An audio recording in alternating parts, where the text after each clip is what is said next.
The global outbreak has caused social and economic crises all over the world, one of which increased the risk of human trafficking.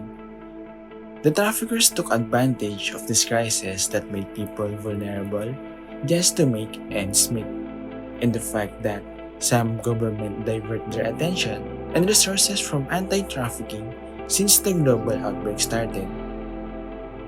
However, poverty, lack of education, demand for cheap labor, demand for sex, lack of human rights for vulnerable groups, lack of legitimate economic opportunities, social factors and cultural practices, lack of safe migration option can also be the reason why human trafficking happens.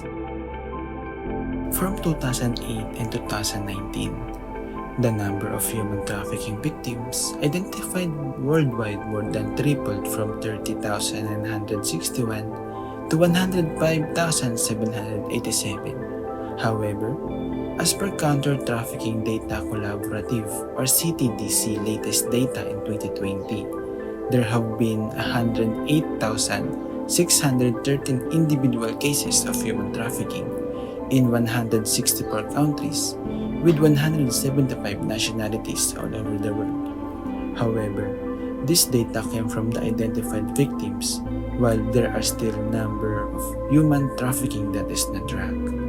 The International Labour Organization estimates that 40.3 million people are currently being trafficked around the world, where 1 in 4 of those DB are children, 12 of 4.8 million people are being trafficked for sex, and 99 of sex trafficking are women and girls.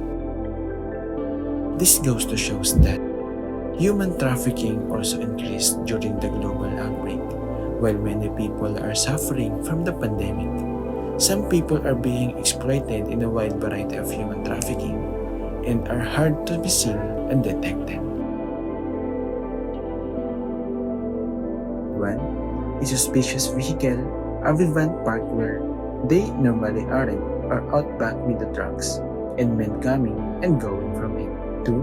Men go in and out of a hotel or motel room within 15 to 30 minutes and then spend the night in their cab. 3. A car driving to a cab of a truck, dropping someone off, and coming back in 15 to 30 minutes to pick the persons up. 4. CB chatter about commercial company or exchange of roses for a date or flashing lights signaling buyer's location.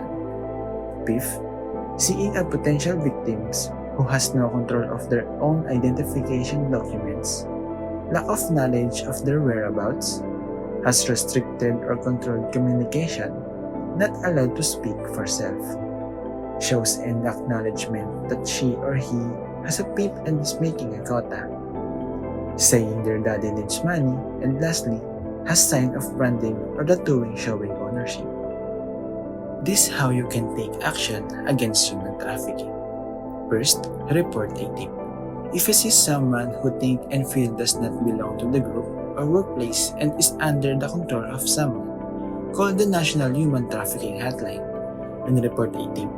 If you are witnessing a crime in progress, please call your local emergency hotline. Warning: please do not approach traffickers. Allow law enforcement to deal with traffickers and recover victims. Approaching traffickers is not only dangerous for you and their victims but could lead to problems in the eventual prosecution of traffickers. Second, spread the word. You can help by spreading awareness of TAT's messaging and resources with your co-workers, at truck stops, at home, with your friends, relatives, and acquaintances.